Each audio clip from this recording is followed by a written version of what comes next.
शख्स गाड़ी से उतरा और बड़ी तेजी से एयरपोर्ट में घुसा। जहाज उड़ने के लिए तैयार था।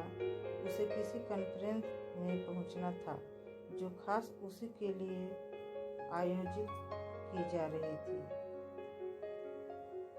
वह अपनी सीट पर बैठा और जहाज उड़ गया। अभी जहाज कुछ ही दूर उड़ा था कि कैप्टन ने ऐलान किया, तूफानी बारिश और बिजली की वजह से जहाज का रेडियो सिस्टम काम नहीं कर रहा है, इसलिए हम करीबी एयरपोर्ट पर उतरने के लिए मजबूर हैं। जहाज लैंड होते ही अब वो शख्स बाहर निकला और कैप्टन से शिकायत करने लगा कि उसका एक एक मिनट बहुत कीमती है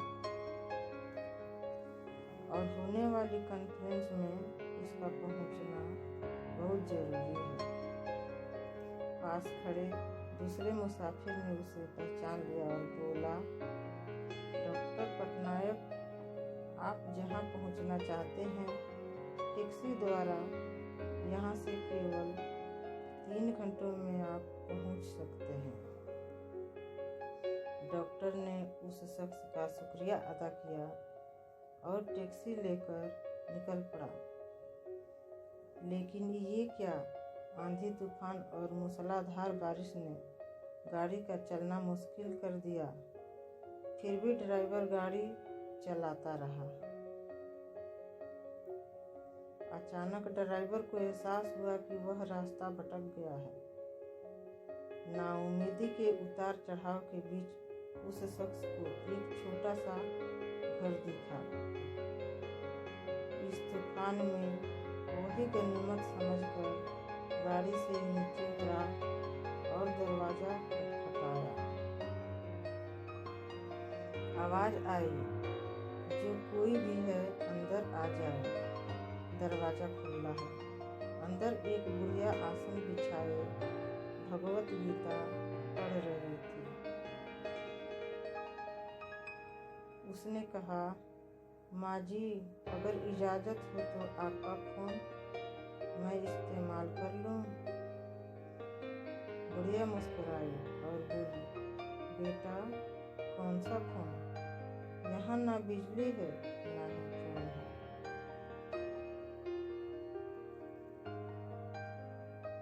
लेकिन तुम बैठो, सामने चरणामृत रखा है, पी लो, थकान दूर हो जाएगी और खाने के लिए भी कुछ ना कुछ फल मिल जाएगा, खा लो, ताकि आगे सफर के लिए कुछ शक्ति आ जाए। डॉक्टर ने शुक्रिया अदा किया और चरणामृत पिए। बुढ़िया अपने पाठ में खोई थी कि डॉक्टर की नज़र उनके बगल में पड़ी। एक बच्चा कंबल में लिपटा पड़ा था जिसे बुढ़िया थोड़ी थोड़ी देर में हिला देती थी।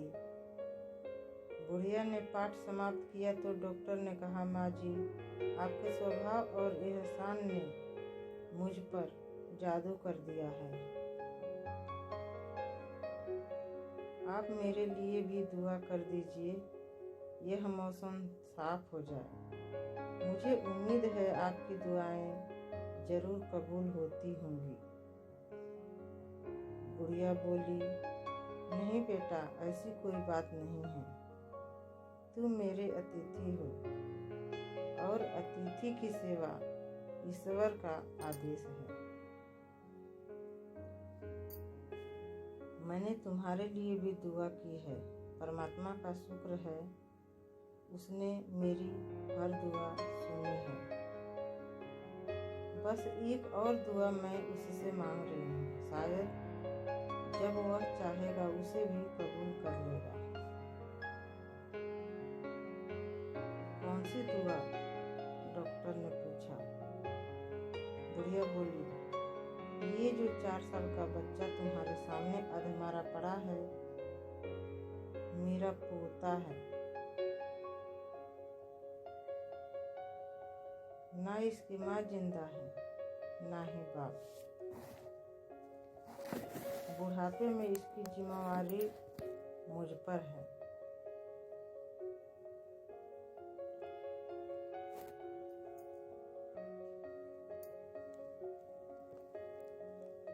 डॉक्टर कहते हैं इसे कोई खतरनाक रोग है जिसका वो इलाज नहीं कर सकते। वो कहते हैं एक ही नामवर डॉक्टर है। क्या नाम बताया था उसका?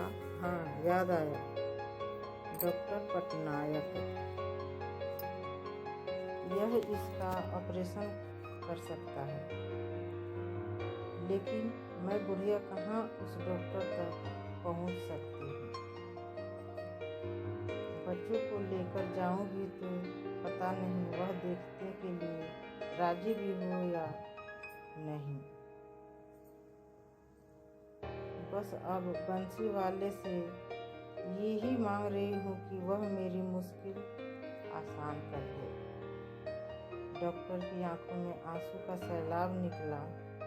वह रूधे कंठ से बोली, माई, आपकी दुआ ने हवाई जहाज को नीचे उतार दिया।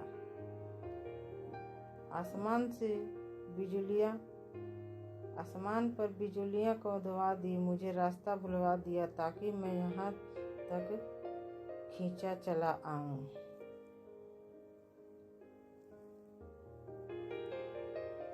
हे भगवान, मुझे ही यकीन नहीं हो रहा है कि कन्हैया एक दुआ कबूल करने के लिए अपने भक्तों की इस तरह भी मदद कर सकता है।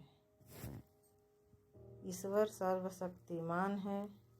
जहाँ इंसान बेबस हो जाता है वहीं से उसकी परम कृपा शुरू हो जाती है। हरे कृष्ण।